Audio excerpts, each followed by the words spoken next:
I still remember the exact second everything went dark. Not just on my screen. The kind of darkness that swallows sound, where silence suddenly feels loud. One moment, I was surrounded by the steady glow of 3 monitors, their soft hum blending with the rhythmic clicking of my keyboard. Code scrolled in endless lines, green, white, and blue, while migration graphs pulsed with precision. My client, a multinational corporation, was paying 5 figures an hour for my team to keep their systems online. The room was alive with purpose. And then, the world went still. A soft pop, like a sigh, and then nothing. The monitors went black, their glow fading into cold glass. The fan beside my desk spun once and stopped. The sound of my own breath filled the void. On the call, my project manager's voice broke mid-sentence. "Derek, please tell me this migration isn't this. Gone." Just static silence. I sat frozen, staring at the reflection of my own stunned face on the dark screen. For a long second, I didn't even move. Then, as if waking from a dream, I reached for the mouse, clicked. No response. I opened the browser, and there it was. That hateful little gray dinosaur. The one that smiles at you while mocking your misery. The "no internet" symbol of despair. My heart sank into my stomach. "No," I whispered. "No, no, this can't be happening." My fingers flew across the keyboard, ping tests, router resets, loopback checks. Nothing. Not a single response. My connection wasn't lagging, it was dead. And deep down, I knew. This wasn't some provider hiccup in a distant data center. This was something physical. Something brutal. I swiveled toward my pride and joy, the custom-built server rack standing like a metal guardian in the corner. I called her Lucy. Lucy had been with me through everything, power surges, storms, and that Christmas when a lightning strike fried half the neighborhood but left her untouched. Her front panel usually glowed a calm, reassuring blue, a heartbeat of order in the chaos of digital life. Now it glowed red. Angry, pulsing red. "Come on, Lucy," I whispered, placing a hand on her cool metal frame. "Don't do this to me." I went through the ritual every IT person knows by heart: unplug, wait 30 seconds, plug back in, whisper a silent prayer. The fan spun weakly, lights flickered, and then the red glow returned. The bad kind of red. The kind that means, you're screwed. My phone buzzed. A text from Nora, my wife. "Internet out for you too." I was uploading my class video. "It's dead." Another ping, this time from my neighbor, Jim. "Bro, my gaming rig just booted me. Comcast down again." A wave of dread began to form in my chest. When everyone goes dark at once, it's not random. I switched to cellular and opened the neighborhood's Facebook group, Lakewood Estates. A digital battleground disguised as a suburban community forum. It was chaos. Is anyone else's Wi-Fi gone?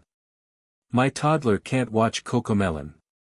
My smart fridge just ordered 50 gallons of milk. Amid the panic, one post stood out. A serene photo of roses, perfectly trimmed, perfectly staged. The caption read, "Dear residents, please direct all service complaints to your providers. This group is for official HOA communication only. Also, George, your trash bins are still visible from the road. Citation issued. Have a lovely day. Margaret Lane, HOA President." I stared at that post until the words blurred. Margaret Lane. The same woman who fined me last spring because my garbage can was too charcoal instead of onyx. The same woman who lost her mind when the fiber company planted those little orange utility flags near her yard. She'd called them an eyesore. My stomach turned cold. No, she wouldn't. She couldn't. But something inside me whispered otherwise. I grabbed my sneakers, my phone, and stepped outside. The street was eerily silent. Usually, Lakewood was a symphony of suburban noise, leaf blowers, barking dogs, kids on bikes. Now, it was a graveyard. Neighbors stood in their driveways, holding phones in the air like they were searching for a signal from another planet. And at the far end of the street, the small brick police substation. Its sign usually flashed messages about bake sales or drive safe reminders. Now it was black. Dead. No power. No light. No life. That's when I knew, this wasn't an outage. This was sabotage. Following the trail of orange utility flags, I reached the edge of Margaret's immaculate garden, her kingdom of roses. The air smelled of fresh soil and arrogance. And then, I saw it. A clean, deliberate trench. 3 feet long. A thick orange fiber cable sliced in half, glass strands glinting like tiny diamonds under the morning sun. I crouched, staring at it in disbelief. A landscaper's shovel couldn't do that. This wasn't clumsy. It was surgical. One clean motion through Kevlar and glass. My jaw tightened. You actually did it, I murmured. You really did it. I took photos, the cut, the trench, the edge of her pristine white fence. Evidence. Proof. And that's when I heard it, tires on pavement. A police cruiser rolled up. The door opened, and a young officer stepped out, barely old enough to rent a car. Sir, he said cautiously, please step away from the L-wire. I stood, dusting my hands. It's not just a wire, I said quietly. That's the main fiber trunk for this whole subdivision, and I think I know who cut it. The officer's hand hovered near his holster as I stood by the torn cable. His mirrored sunglasses hid his eyes, but I could tell from his stance, he had no idea what he was dealing with. Sir, he repeated, voice slightly firmer this time, I need you to step away from the trench. I raised my hand slowly. Relax, officer. I'm not the one who did this. But whoever did, they didn't just take out Netflix and smart fridges. They just severed the lifeline for your entire precinct. He blinked. What are you talking about? I pointed at the shredded orange line. That's fiber optic backbone. Every digital call, every surveillance feed, every emergency dispatch, runs through that cable. And right now, it's dead. For a moment, silence. Then, as if realizing the weight of my words, the young cop turned toward the station. Stay here, he said quickly, jogging back to his cruiser. I didn't stay. I followed. The front doors of the Lakewood police substation swung open into chaos. Phones rang endlessly, unanswered. A dispatcher sat frozen at her console, staring at a blank monitor that once showed maps and live feeds. Radios crackled with static. Even the air conditioning had gone silent. The entire room hummed with powerless tension. A senior officer, broad shoulders, graying hair, exhaustion in every step, looked up as we entered. Another one, he muttered. Tell the city IT to get off there. Captain, the young cop interrupted, this guy says he knows what's wrong. The captain's eyes landed on me, sharp and skeptical. And who the hell are you? Derek Moore, I said, showing my lanyard. I manage infrastructure for core grid systems. You're offline because someone physically severed your fiber. Probably with a shovel. The captain frowned. A shovel? Yeah. Or maybe a very expensive pair of pruning shears, I muttered. Either way, the main line's gone. He rubbed his forehead. Dispatch is blind, 911 calls are bouncing, and our backups are jammed. You're telling me someone cut our connection? Yes, I said, my pulse quickening. And I can prove it. He stared at me for a long beat, weighing his options. Then he sighed. Fine. You think you can get us back online? I hesitated.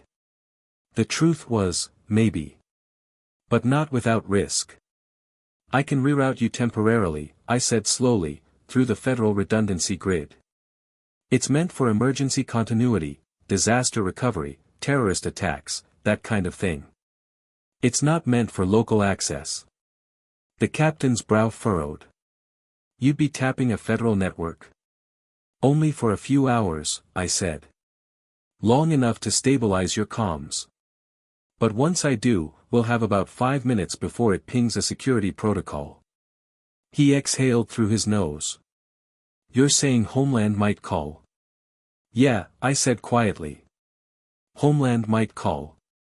For a long second, the room was silent again. Then the captain's jaw set. Do it. I followed him into the control room. Rows of black monitors stared back at us like lifeless eyes. I found an auxiliary port, pulled out my portable router, and began the override sequence. As the terminal blinked awake, code spilled across the screen like falling rain. My fingers moved automatically, typing, redirecting, bypassing authentication layers I'd only ever read about in classified documentation. 90 seconds in, I hit the protocol gateway. My pulse hammered. One wrong keystroke, and I could face 10 years in federal prison.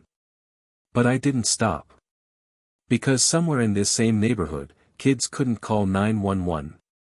A diabetic couldn't reach an ambulance. And it was all because a woman hated orange flags. At minute 4, the monitors began to flicker. Dispatch consoles lit up. The radio hissed, and then came to life. Unit 32, responding to traffic collision on Meadowlane. Copy. The captain grinned, just slightly. We're back, he said, awe in his voice. I leaned back, exhaling. You've got about 30 seconds before DC asks why a suburban cop shop is tunneling through their grid. Right on cue, the screen flashed red. Unauthorized connection detected, federal monitoring engaged. The captain's face drained of color. They know. I unplugged my router instantly. The lights flickered once, then stabilized. The connection held, barely. The captain stared at me, half grateful, half terrified. You just saved us, he said quietly. And maybe also got yourself on a watch list. I smiled weakly. Wouldn't be the first time. Outside, sirens wailed faintly, finally back online. But as I stepped toward the door, something caught my eye through the blinds. Across the street, in her perfectly trimmed garden, Margaret Lane stood watching. A watering can in her hands. A smile on her face. And beside her porch light, the pink flamingo glimmered, its glass eyes reflecting red. The sunlight outside was too calm for what had just happened. The whole street glowed in that false peace that only suburbia knows, neat lawns, perfect hedges, and hidden rot beneath the surface. And there she was. Margaret Lane, standing on her front porch, trimming roses with surgical precision. Not a hair out of place. Her watering can rested beside a pink flamingo that gleamed like it was mocking me. For a moment, I just watched her, the woman who could issue fines for leaving a garden hose out, who wrote HOA notices like legal summonses. But now, I knew something deeper. She wasn't just obsessed with control. She craved it. I crossed the street. Gravel crunched beneath my shoes. Her eyes never lifted from the rose bush. Lovely morning, isn't it? She said without looking up. Lovely. I echoed. You just took down half the town's communications grid, Margaret. She paused, her pruning shears midair. Then, slowly, she turned toward me, her smile perfectly polite, like a mask that refused to crack. I don't know what you're implying, Derek. But perhaps you should be careful with accusations. This community values civility. I stepped closer. Civility? You cut a federal line. Her expression didn't change, but her eyes, sharp gray, flickered for a fraction of a second. Oh, that. She waved a hand dismissively. Those little orange flags. They were trespassing. I simply exercised my right to beautify my property. You dug 3 feet into the ground. Well, she said softly, I'm thorough. Something cold pressed against my spine. The way she said it, like it was a virtue, not vandalism. I exhaled slowly, forcing calm. You realize what you've done, right? The police station went dark. 911 lines failed. If someone had died. Her smile sharpened. No one did. And perhaps now, the city will finally listen when I say we don't want those ugly cables running beneath our homes. I repeated. You mean your kingdom, Margaret? Her jaw tightened. The shears snapped shut with a metallic click. You think this neighborhood built itself, she said quietly. When we moved here, these streets were mud. I organized every homeowner, fought the county for our lake permit, raised property values by 30%. And what do I get in return?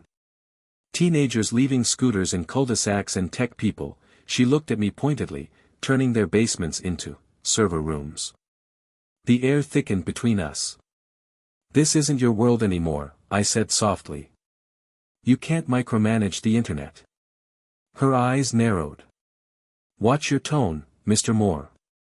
You might be good with your little gadgets, but around here, I decide what stays connected. And then, in that quiet moment, something inside me snapped, not in anger, but in understanding. She wasn't acting out of hatred. She was terrified. Terrified of losing control in a world moving too fast. A world where HOA letters didn't matter because Wi-Fi did. I took a step closer. You don't understand what you're fighting against, Margaret. You're not protecting your neighborhood. You're breaking it. She looked away, toward her perfect lawn. You'll see, Derek. You all will. Some of us still believe in order. Before I could respond, the low rumble of an engine drew my attention. A black SUV pulled up in front of my house. The doors didn't bear any police insignia, just the dull reflection of tinted glass. 2 men stepped out. Suits, sunglasses, earpieces. The kind of stillness that screams federal. They walked past me without a word, heading straight for my front door. Margaret's smile widened. Oh dear, she murmured. Looks like someone's in trouble. I turned sharply. What did you? But before I could finish, one of the men held up a badge. Mr. Moore. We need to speak with you about a certain unauthorized network reroute. Margaret's roses glimmered in the sunlight behind them. Her victory was silent, but her eyes said everything. You may have fixed. They didn't knock. Federal agents never knock, they arrive. By the time I reached my porch, the 2 men in dark suits were already inside my house, standing beside my still rebooting server rack. Lucy's red warning light blinked weakly in the dim light of the room, like a wounded heartbeat. One of them, tall, square-jawed, not a hair out of place, turned toward me. Mr. Derek Moore. Yeah, I said cautiously. This a social call, or am I about to lose my internet and my freedom? Neither of them smiled. The shorter one pulled a slim tablet from his jacket, tapping through what looked like encrypted logs. At approximately 10:42 this morning, he began, a federal continuity line in your district was accessed without authorization. The source originated from this location. I folded my arms. You're welcome. Your network saved a police station. He looked up. That line isn't meant to be accessed by civilians. It's meant for national emergencies. The taller one stepped closer. You tunneled through a secure layer meant for defense systems. I also prevented half the county from going blind during a live traffic collision, I snapped. You're welcome again. There was a long pause. Then, to my surprise, the tall agent sighed. You're not under arrest. Yet. The shorter one closed his tablet. But you will need to explain who authorized you to reroute federal data channels. I hesitated. No one did. I made the call myself. Why? I looked past them to Lucy's flickering light. Because someone cut the fiber line, deliberately. The police couldn't even call dispatch. So, yeah, I did what had to be done. They exchanged a glance. Finally, the tall one said quietly, "We're aware of the damage. And we're also aware of who caused it." My pulse spiked. "You know." He nodded. "Margaret Lane." I blinked. "Wait, you already knew." "We monitor all high-capacity utility networks," the short one explained. "When a localized failure occurs within a federal junction area, it's automatically flagged. Her property sits directly over one of our relay points." I stepped closer. "Then why haven't you arrested her?" The taller agent's expression didn't change. "Because she has something most people don't. Connections," I said bitterly. He nodded. Her late husband was a contractor for the Department of Homeland Infrastructure. He held clearances. She still has access to certain private community rights. Technically, she can't be charged for damage to her own property, even if that property happens to contain our infrastructure. My stomach turned. So she's untouchable. For now. I ran a hand through my hair, frustration bubbling to the surface. "You're telling me she crippled a police station, and I'm the one getting interrogated?"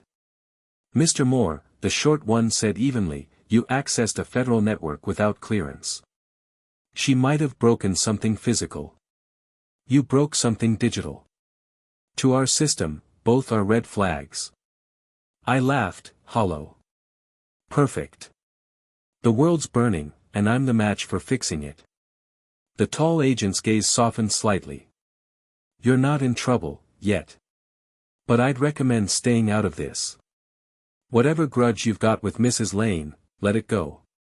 People like her have ways of making problems disappear." He turned to leave, but something in his tone chilled me.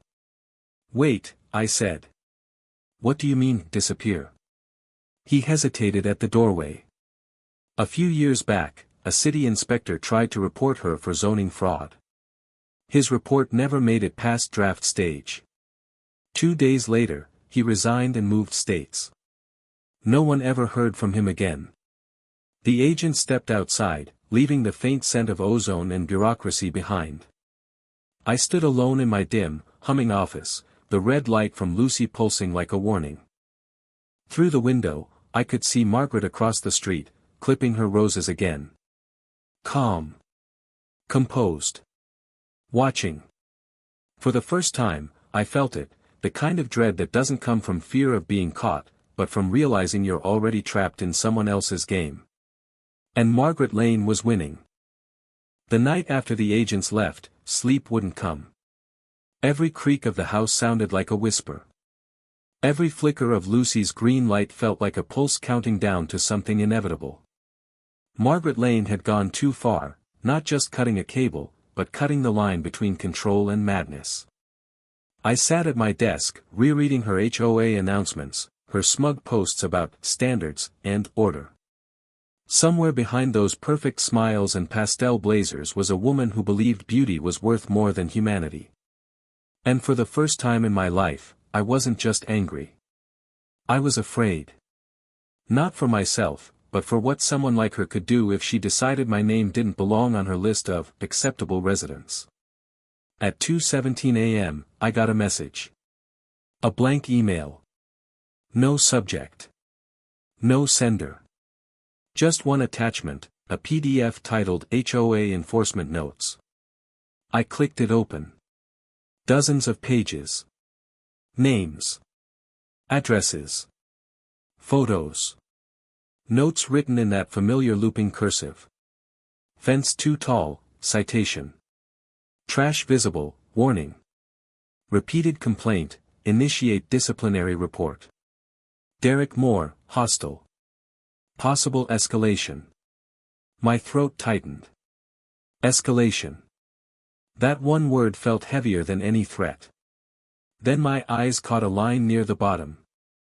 Fiber flags, removed 0900 hours contractor paid cash. No record. That was it, proof. She had paid someone to cut that cable. I backed up the file instantly, 3 encrypted copies to cloud nodes even she couldn't reach. For once, the data wasn't just numbers. It was justice. By sunrise, I stood outside the Lakewood HOA office, a converted garage behind Margaret's house, with flower beds framing the path like polite prison bars. The air smelled of roses and rot. She opened the door before I could knock. "Mr. Moore," she said sweetly. "You're up early. Coming to apologize, perhaps?" "Not exactly."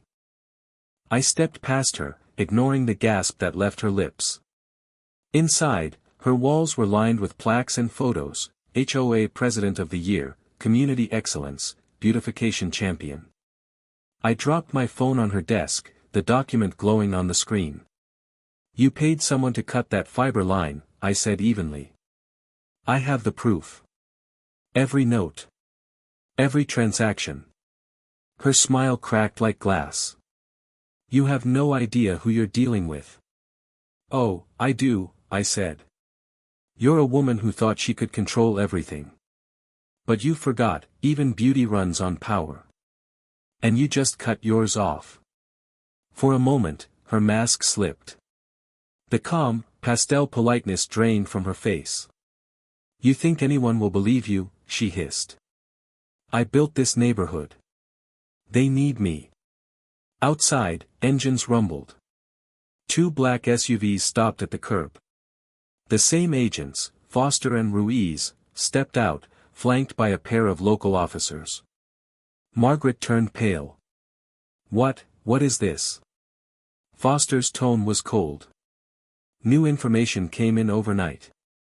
Anonymous tip with detailed evidence of federal infrastructure sabotage and falsified HOA funds." I folded my arms. "Anonymous, huh? Must have been someone who cares a lot about connection." Her eyes burned with hatred. "You'll regret this."